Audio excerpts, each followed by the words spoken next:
Gumbura was a man building an empire of absolute devotion. Born in July 1956 in Chinhoyi, Mashonaland West, Gumbura was the son of a former school head. He was well educated and actually started his professional life as a high school teacher. But classroom walls couldn't hold his ambition. In 1978, he joined the End Time Message Church. Fueled by a craving for independent power, he broke away to found his own sect, the RMG, Independent End Time Message Church. He wasn't just a spiritual leader, he was a wealthy businessman who owned a gold mine, using that wealth to fund branches across Harare, Gweru, South Africa, and the United Kingdom. To the public, Gumbura projected an image of a flawless, divinely blessed patriarch.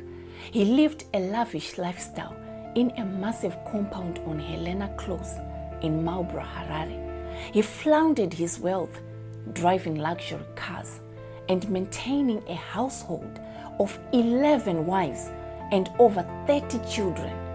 He used his immense mining fortune to build an environment of pure opulence, convincing his followers that his riches were direct proof of his favor with God. Behind the high gates of that Marlborough compound, Gumbura was obsessed with his image and maintaining his youthful appearance. To the outside world, he was a flawless king, but behind the gates, a much darker reality was hidden. There is one thing you need to understand. Gumbura wasn't an uneducated outlier. He was a former teacher and a wealthy mining businessman. He understood authority and he understood how money buys influence.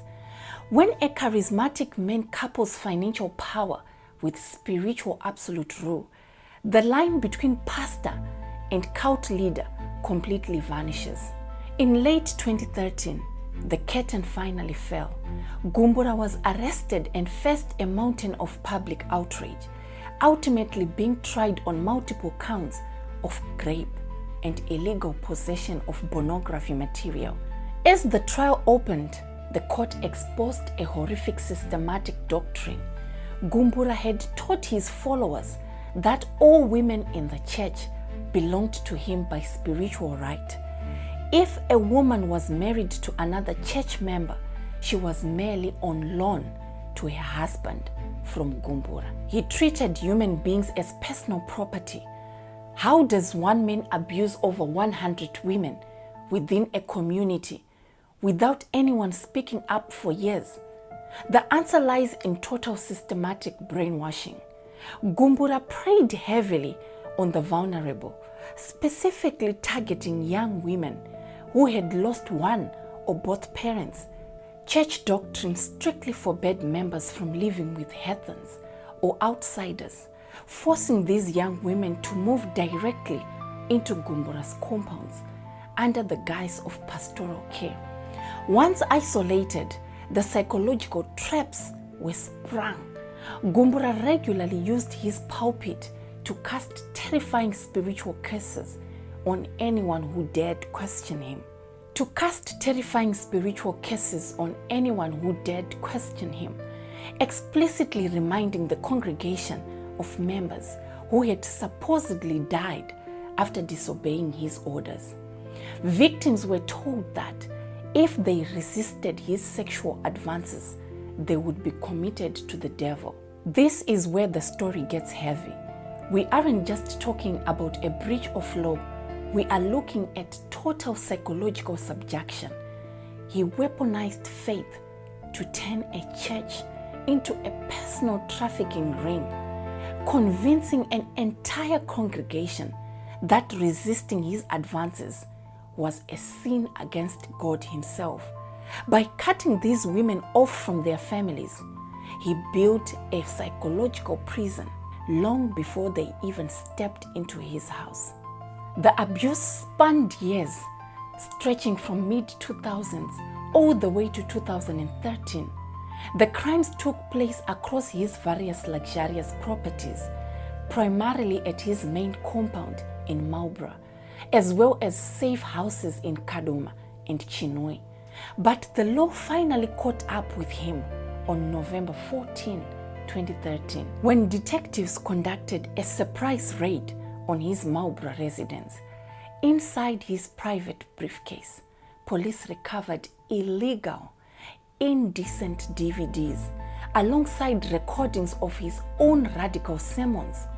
The arrest shocked the nation, and the subsequent trial became one of the most highly publicized events in Zimbabwean history. The Harare Magistrate Court was packed to the brim daily with journalists, angry citizens, and shaken church members. The atmosphere was thick with tension. The true turning point of the trial came when the victims themselves stood up to testify, defying the spiritual curses Gumbura had threatened them with for years. These brave women took the stand and broke their silence, detailing the horrific abuse they endured behind the compound walls. Gumbura sat in the dock, his previous smugness fading as the evidence mounted. On January 31, 2014, Harare Regional Magistrate Hosea Mujaya delivered a historic guilt verdict. During sentencing, the magistrate did not hold back, calling Gumbura a real wolf in a sheep's clothing.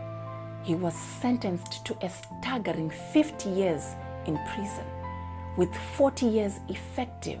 For a man who lived like a king, surrounded by luxury life, inside Zimbabwe's notorious Chikurubi Maximum Security Prison was a brutal awakening. The man who once obsessed over his hair, his clothes, and his wealth was now stripped of everything, wearing a standard prison uniform in a crowded, high-security cell. Yet even behind bars, Gumbura's thirst for control didn't end. In March 2015, Chikurubi Maximum Prison erupted into a violent food riot. Over 100 inmates revolted due to poor food conditions, an event that authorities later alleged doubled as a masked prison break attempt. The government openly named Gumbura as one of the chief instigators, accusing him of his powerful, manipulative leadership skills to organize the inmates and orchestrate the chaos from within his cell. But Gumbura would never see the outside world. Again. The walls of Chikurubi held him tight until the very end. On August 7, 2021, during the height of the global pandemic, Robert Martin Gumbura died from COVID-19 complications while still serving his time. He was 65 years old. And that is how the empire of Robert Gumbura officially crumbled, not with a grand escape or a successful legal appeal, but quietly, isolated in a prison hospital bed.